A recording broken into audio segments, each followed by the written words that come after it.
31e dimanche du temps ordinaire.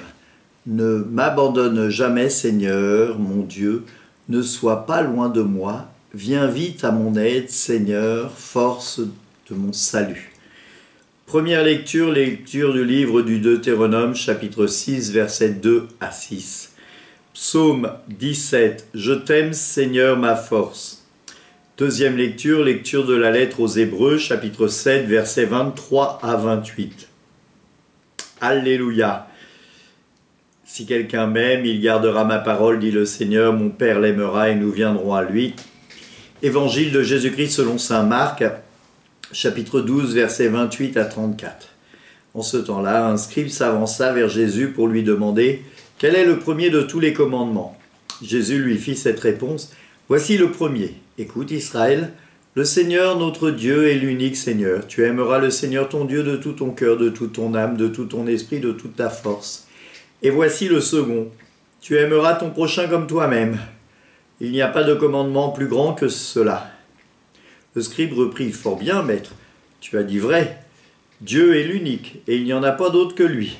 L'aimer de tout son cœur, de toute son intelligence, de toute sa force, et aimer son prochain comme soi-même, vaut mieux que toutes les offrandes et les holocaustes et les sacrifices. » Jésus, voyant qu'il avait fait une remarque judicieuse, lui dit « Tu n'es pas loin du royaume de Dieu. » Et personne n'osait plus l'interroger. Acclamons la parole de Dieu. Louange à toi, Seigneur Jésus.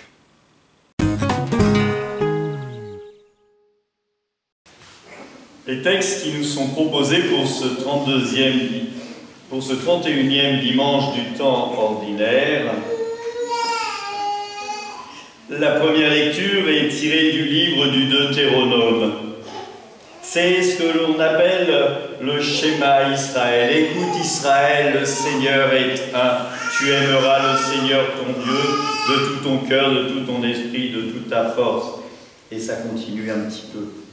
En gros, cette prière est comme pour nous la prière du Notre Père. Une prière qui se dit régulièrement. Une prière qui s'annonce régulièrement. Comment est-ce que cette prière qui se dit régulièrement a de l'importance pour le peuple juif, encore aujourd'hui? Bien parce qu'elle vient du livre du Deutéronome, du livre de la loi. Et c'est important de voir que cette loi, elle est là dans notre vie et elle nous accompagne. Alors, comment? Donnez-lui un biberon ici, sortez pas.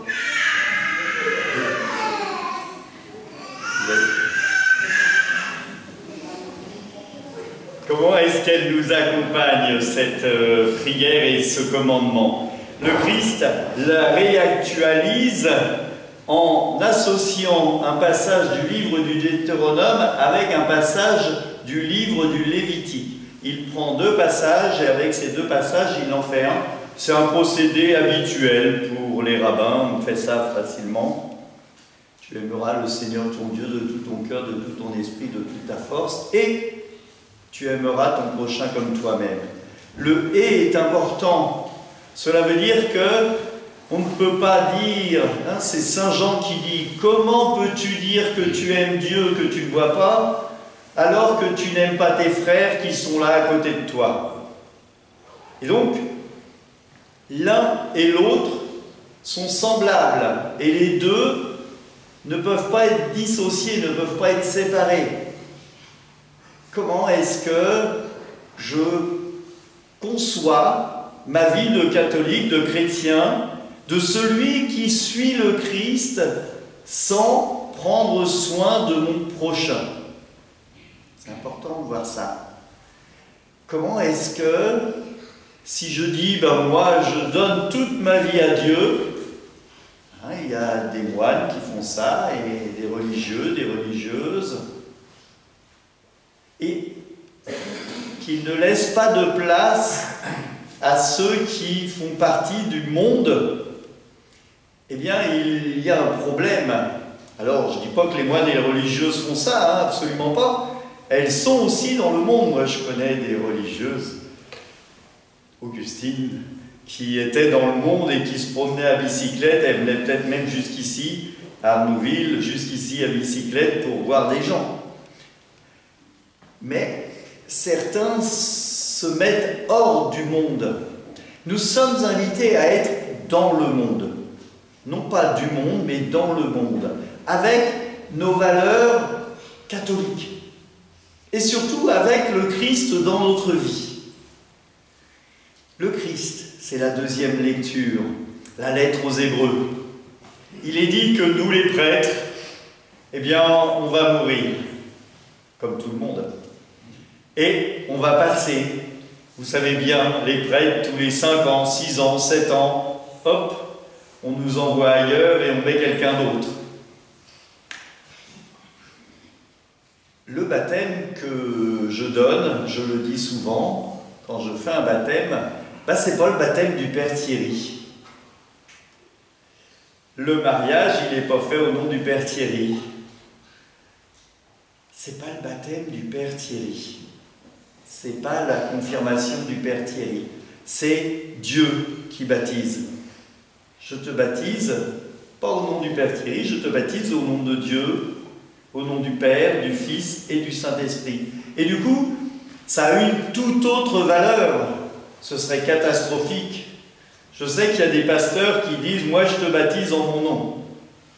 Voilà. Et puis qui disent « Le baptême des autres, il ne compte pas, il n'y a que le mien qui compte ». Le baptême dans l'Église catholique, ce n'est pas le prêtre qui compte. Alors même si on aime bien ce prêtre-là, parce qu'il nous a accompagnés, etc., pourquoi pas. Et surtout, dites-vous bien que c'est le baptême au nom du Père, du Fils et du Saint. Au nom du Christ qui est l'unique prêtre. Si nous nous sommes prêtres, c'est pour mettre nos pas dans les pas du Christ, c'est pour être disciples du Christ.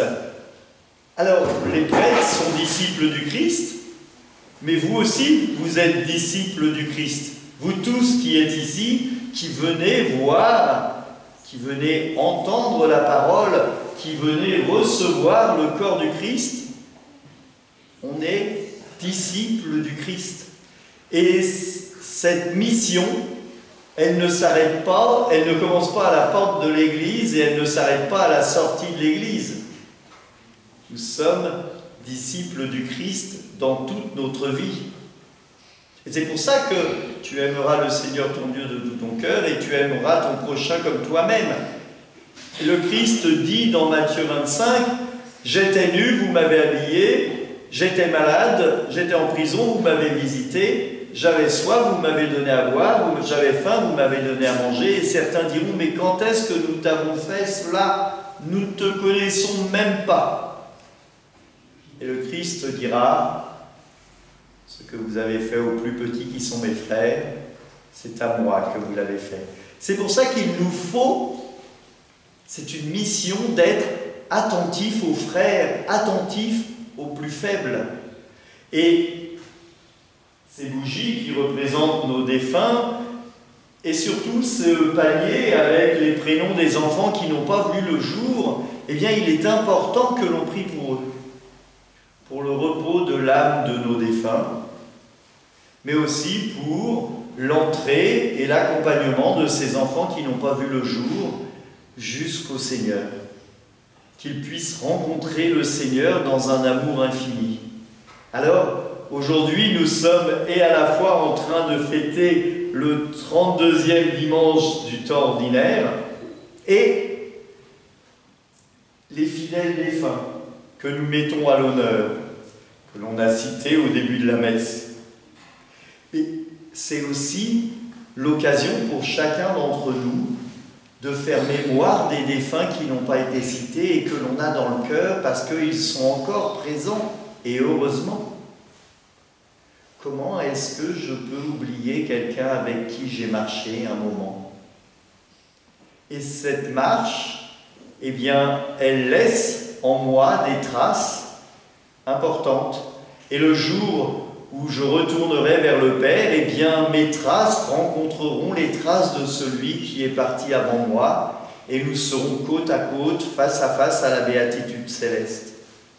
C'est ça la foi catholique de l'amour de Dieu. Nous entrons dans une béatitude céleste, dans un amour infini, l'amour du Père. Tu aimeras le Seigneur ton Dieu de tout ton cœur, de tout ton esprit, de toute ta force, et tu aimeras ton prochain comme toi-même. Alors, est-ce que l'amour est un amour en sens unique? Non. Nous sommes sûrs que Dieu nous aime, puisqu'il a créé l'homme par amour. Mais lui, il attend juste que l'on vienne lui dire qu'on l'aime et qu'il a du prix à nos yeux et que c'est important qu'il soit là.